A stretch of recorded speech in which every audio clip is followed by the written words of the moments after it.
7월 4일 금요일 요한계시록 2장 8절로 17절 이기는 자들에게 주신 약속입니다. 이제 두 번째 교회 서머나와 세 번째 교회 버가모에게 주신 편지들입니다. 서머나 교회는 7교회 가운데 예수께 책망받지 않은 두 교회 가운데 하나입니다.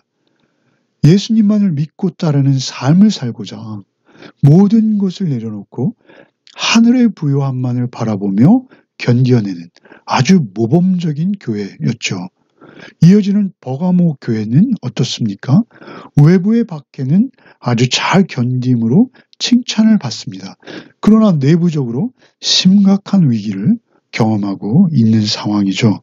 먼저 8절로 11절 서머나 교회에 보내는 말씀을 읽겠습니다. 서머나 교회 사자에게 편지하라. 처음이며 마지막이요 죽었다가 살아나신 이가 이르시되 내가 내 환난과 궁핍을 알거니와 실상은 내가 부요한 자니라. 차칭 유대인이라는 자들의 비방도 알거니와 실상은 유대인이 아니오 사탄의 회당이라. 너는 장차 받을 고난을 두려워하지 말라. 볼지어다 마귀가 장차 너희 가운데서 몇 사람을 옥에 던져 시험을 받게 하리니 너희가 10일 동안 환난을 받으리라. 내가 죽도록 충성하라. 그리하면 내가 생명의 관을 내게 주리라. 귀 있는 자는 성령이 교회들에게 하시는 말씀을 들을지어다. 이기는 자는 둘째 사망의 해를 받지 아니하리라. 주님은 서머나 교회에 먼저 자신을 처음이며 마지막이요 죽었다 다시 살아나시니로 소개하십니다. 이 말씀은 주님의 영원하심과 하나님과 동등되심 그리고 구원자로서의 절대적인 주권을 선포하시는 것입니다. 또한 죽음을 이기시고 부활하신 주님의 승리를 명확히 드러내며 고난받는 서머나 성도들에게 가장 강력한 위로와 소망이 되어주시기 원하시는 것입니다.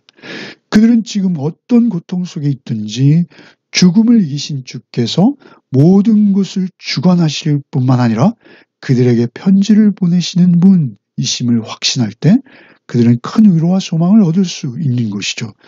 주께서는 9절에 서머나 교회의 환난과 궁핍을 아신다 말씀하시죠. 세상의 눈에 그들은 경제적으로 가난하고 핍박받는 자처럼 보였을지라도 주께서는 곧 실상은 내가 부요한 자다 이렇게 선언하시죠. 당시 서머나는 황제 숭배가 극심한 도시였습니다.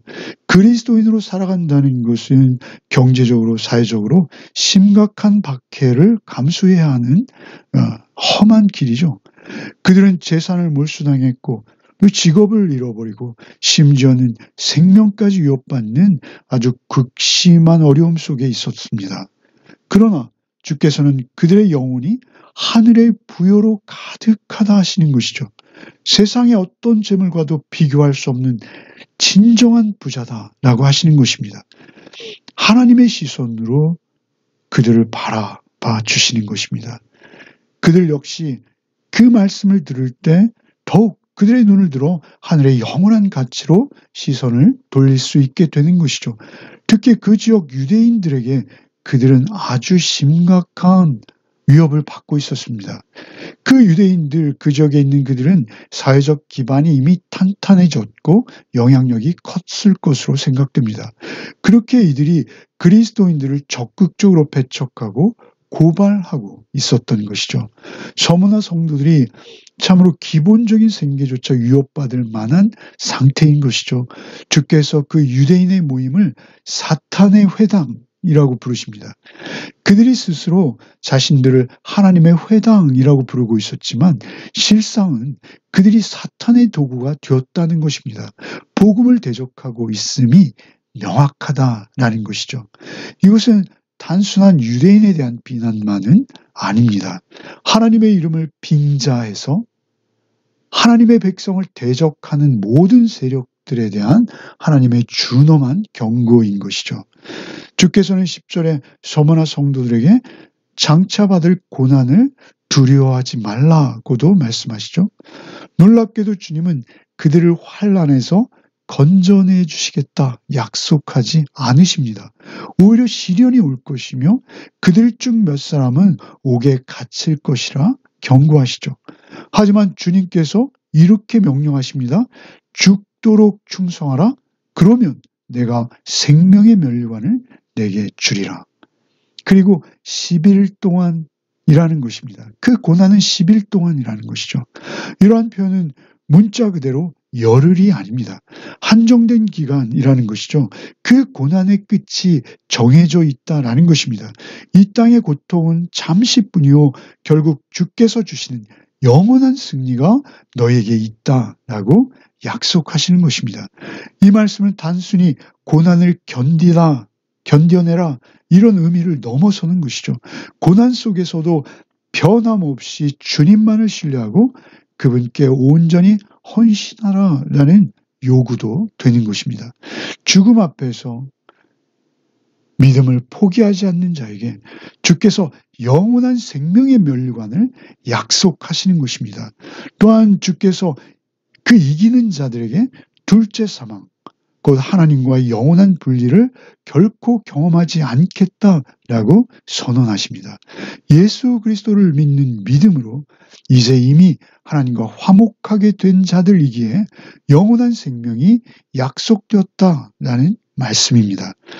언제 핍박으로 투옥되거나 순교할지 모르는 그 서머나 교회 성도들에게 이 말씀은 말할 나위 없는 위로였던 것이죠. 그들이 겪는 그 현실의 고난을 뚫고 영혼의 시선으로 주님을 바라볼 수 있도록 하는 주님의 음성으로 들렸던 것이죠.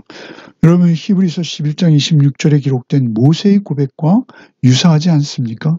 그리스도를 위하여 받는 능욕을 애굽의 모든 보화보다 더 큰 재물로 여겼으니 이는 상주심을 바라봄이라. 모세처럼 우리도 우리 눈앞의 현실보다 영원한 가치를 바라볼 때 어떠한 고난도 이겨낼 수 있는 힘을 얻게 된다라는 것입니다. 우리가 지켜야 할 가장 큰 은혜는 예수 믿게 되었고 이제 그 안에서 이미 하나님의 나라를 살아가고 있다라는 사실입니다. 오늘도 이 믿음으로 기쁨과 담대함으로 하루를 살아내는 복이 저와 여러분에게 있기를 바랍니다. 12절로 17절을 읽겠습니다. 버가목 교회 사자에게 편지하라. 좌우에 날선검을 가지신 이가 이르시되 내가 어디에 사는지를 내가 아노니 거기는 사탄의 권자가 있는 데라. 내가 내 이름을 굳게 잡아서 내 충성된 증인 안디바가 너희 가운데 곧 사탄이 사는 곳에서 죽임을 당할 때에도 나를 믿는 믿음을 저버리지 아니하였도다. 그러나 내게 두어 가지 책망할 것이 있나니 거기 내게 발람의 교훈을 지키는 자들이 있도다. 발람이 발락을 가리켜 이스라엘 자손 앞에 걸림돌을 놓아 우상의 제물을 먹게 하였고 또 행음하게 하였느니라. 이와 같이 내게도 니골라 당의 교훈을 지키는 자들이 있도다. 그러므로 회개하라. 그리하지 아니하면 내가 내게 속히 가서 내 입의 검으로 그들과 싸우리라. 귀 있는 자는 성령이 교회들에게 하시는 말씀을 들을지어다. 이기는 그에게는 내가 감추었던 만나를 주고 또 흰 돌을 줄 터인데 그 돌 위에 새 이름을 기록한 것이 있나니 받는 자밖에는 그 이름을 알 사람이 없느니라. 12절에 주께서는 버가모 교회에게 자신을 좌우에 날선검을 가지니로 소개하십니다. 이는 하나님의 말씀, 곧 진리와 심판의 권세를 가지셨다라고 말씀하시는 것이죠. 주님의 이 모습은 잘못을 베어내고 교회를 정결하게 하는 공의로우신 권능을 가지셨다라는 것을 나타내는 것입니다. 주님은 교회의 머리로서 그분의 말씀으로 교회를 다스리시고 죄악을 심판하시는 것이죠. 13절에 버가목 교회는 사탄의 권자가 있는 곳, 곧 황제 숭배와 우상이 가득한 그 아주 불량한 도시 한복판에서도 주의 이름을 굳게 붙들고 믿음을 저버리지 않았다라고 칭찬을 받습니다. 버가모 그 지역은 로마 황제 숭배의 중심지입니다. 수많은 이교의 신전들이 화려하고 즐비하게 널려 있는 곳이죠. 이러한 영적 어둠 속에서도 버가모 교회는 흔들리지 않는 믿음을 보여주고 있었던 것입니다. 심지어 안디바라는 신실한 증인이 순교할 때 그때도 교회는 흔들리지 않았다라고 주께서 칭찬하십니다. 뿐만 아니라 안디바에게 충성된 증인이라는 예수께서 받으신 칭호를 나누어 주십니다. 순교자에게 허락하시는 놀라운 은혜라 하지 않을 수 없습니다. 그러나 14절부터 책망하시죠. 버가모 교회의 믿음은 외부의 거센 압력 속에서도 꺾이지 않는 강인함을 보여주었습니다. 그러나 교회 안에 발람의 교회를 따르는 자들이 있다고 하십니다. 구약의 발람은 이스라엘을 저주하지 못하자 교묘한 꾀를 내어서 그들을 음행과 우상 숭배로 미혹하게 했던 인물입니다. 이처럼 버가모 교회 안에 세속과 타협하고 영적으로 타락하게 하는 무리들이 숨어 있다는 것입니다. 이들은 겉으로는 신앙인의 모습을 하고 있습니다만 실제로 그들은 세상의 가치와 쾌락만을 추구하며 교회를 오염시키고 있다는 것입니다. 또한 15절에는 니골라당의 교회를 지키는 교훈을 따르는 자들도 있다라고 하는 것이죠. 니골라당은 무엇입니까? 초대교회 안에서 은혜를 방종으로 바꾸게 하고 도덕적 해이와 우상 숭배를 정당화하는 이러한 이들이 니골라당입니다. 그들이 그 교회 안에 섞여 있는 것이죠. 버가모 교회가 외부의 핍박은 잘 견뎠습니다만 그 내부의 미혹과 타협하고 그들을 받아들이고 있었던 것입니다.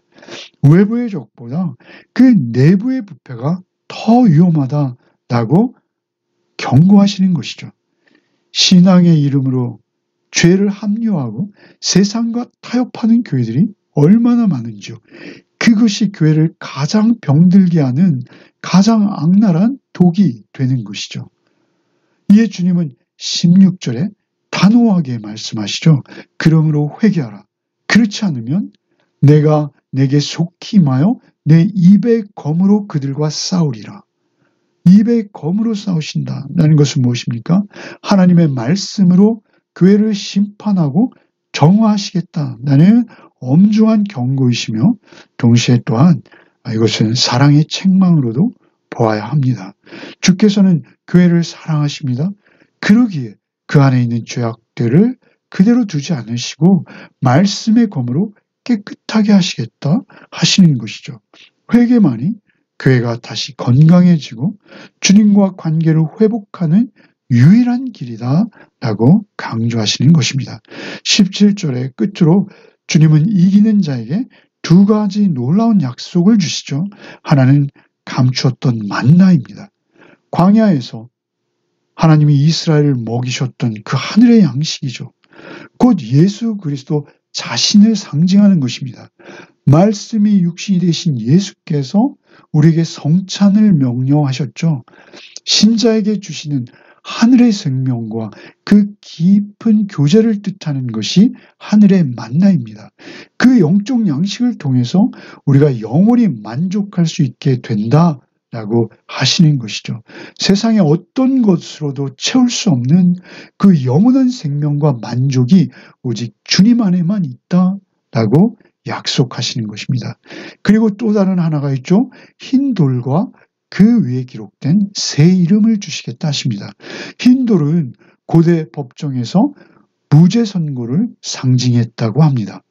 또는 어떤 경기에서 승리한 자에게 수여되는 표가 되기도 했다는 것이죠. 주 안에서 그 의로움의 승리, 그 새로운 신분을 의미하는 것이죠. 그 돌 위에 새겨진 이름은 오직 받는 자만 아는 비밀스러운 이름으로 주님과 신자, 성도 사이에만 독특하고 친밀한 언약적 관계를 드러내는 이름이라는 것입니다. 이 이름은 우리가 주님 안에서 얼마나 특별하고 소중한 존재인지를 기억나게 하는 이름이라는 것입니다. 우리의 정체성이 세상이 아닌 주께로부터 온다라는 것을 확증해주는 이름이 된다라는 것입니다. 버가모 교회는 외부의 핍박은 잘 견뎠을 때 내부의 타협을 경계하라라는 것이죠. 주님의 음성은 내부의 타협을 회개하라는 것입니다. 우리 역시 신앙의 이름으로 세상과 타협하면 안 되겠습니다. 주님의 말씀을 굳게 붙들고 세상으로부터 구별되어진 거룩한 성도로서 살아내야 하는 것입니다. 진리를 지키는 것만이 감추어진 만나와 흰돌, 곧 주님과의 친밀하고 영원한 생명으로 나가는 길이라는 것을 오늘도 잊지 않는 저와 여러분 되기를 바랍니다. 오늘도 세상의 소음보다 주의 음성을 붙들며 고난 속에서 흔들리지 않는 서머나 교회처럼, 그리고 내부의 유혹에도 진리를 지키고 회개할 수 있었던 버가모 교회처럼 이기는 자로 굳건히 서가는 복이 우리 모두에게 있기를 소원합니다. 영원한 본향에서 주님과 함께 누릴 영광을 바라보며 기쁨과 담대함으로 오늘 하루를 살아내시는 복이 있으시기를 바랍니다. 기도하겠습니다.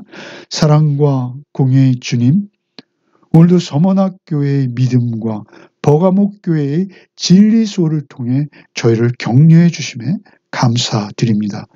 세상의 환난과 유혹 속에도 흔들리지 않고 주님만 바라보는 하루가 되게 하여 주시옵소서.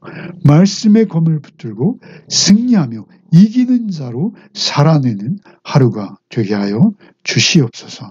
예수 그리스도 이름 받들어 기도하옵나이다. 아멘.